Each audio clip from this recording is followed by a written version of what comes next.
देहरादून में आयोजित पंडित दीनदयाल उपाध्याय शैक्षिक उत्कृष्टता पुरस्कार वितरण कार्यक्रम का आयोजन किया गया है। मुख्यमंत्री धामी संबोधित करें, सीधे लिए चलते हैं।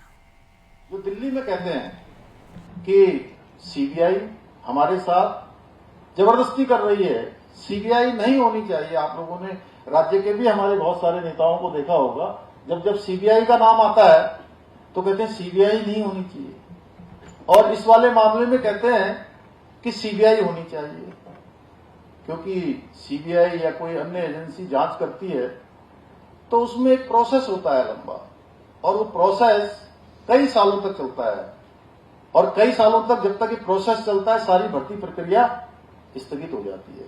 भाइयों बहनों, हमारा उद्देश्य पारदर्शिता के साथ भर्ती को करना है, और अनवरत रूप से जो कैलेंडर है समय पर, अगर किसी की उम्र आज 25 साल है, उसको फॉर्म भरने का एक मौका मिल रहा है, अगर 5 साल तक भर्ती प्रक्रिया नहीं होगी तो उसका तो समय चला जाएगा, उस समय तो उसका लौट कर नहीं आ सकता है।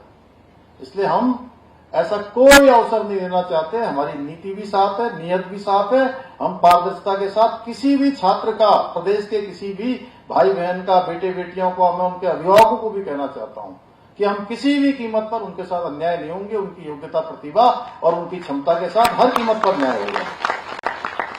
और अभी हाल ही में हमारी सरकार ने राज्य में एक नया अल्पसंख्यक शिक्षा का कानून भी लागू किया है, और इस कानून के लागू हो जाने के बाद 1 जुलाई 2026 के बाद से उत्तराखंड में अब केवल वही मदरसे संचालित हो पाएंगे जिनमें हमारे सरकारी बोर्ड द्वारा निर्धारित पाठ्यक्रम पढ़ाया जाएगा।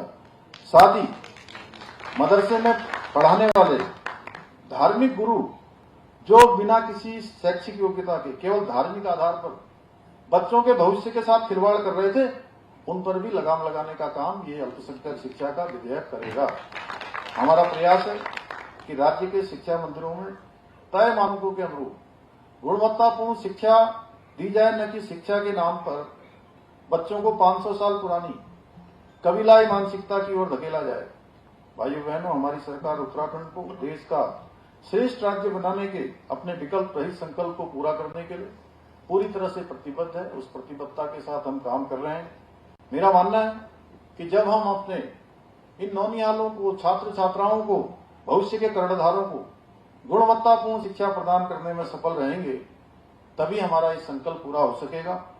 प्यारे बच्चों, जिनको आज यहां से जिनका प्रोत्साहन होना है, जिनको आज पुरस्कार मिलना है, मुझे पूरा विश्वास है कि आप सभी विद्यार्थी इसी प्रकार भविष्य में भी अपनी मेहनत से, प्रतिभा से, संकल्प से, अपने संस्कार से और अपने समर्पण से सफलता के नए आयाम स्थापित करेंगे, और अपने ज्ञान कौशल द्वारा देश और प्रदेश की प्रगति और समृद्धि में अपना योगदान सुनिश्चित करेंगे। और ये अमृत काल के लिए आप निश्चित रूप से अपने लिए भी महत्वपूर्ण है और देश के लिए भी बहुत महत्वपूर्ण है। इसी विश्वास के साथ पुनः आज सम्मानित होने वाले सभी छात्र छात्राओं एवं शिक्षाविदों को हार्दिक बधाई देते हुए आप सबके उज्जवल भविष्य की कामना करने के साथ मैं अपनी वाणी को विराम देता हूं। बहुत बहुत धन्यवाद।